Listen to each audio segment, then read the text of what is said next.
Downloading data from Paramount Plus can enhance your viewing experience by allowing you to watch content offline. Follow these steps to successfully download your favorite shows and movies. Step 1. Open the Paramount Plus app. Launch the Paramount Plus app on your device. Ensure you are logged into your account to access the available content. Step 2. Find your content. Browse or search for the show or movie you want to download.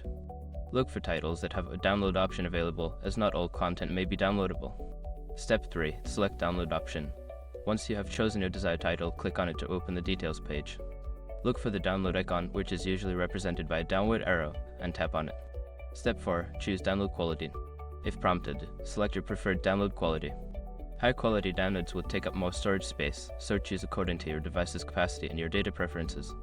Step 5. Access your downloads.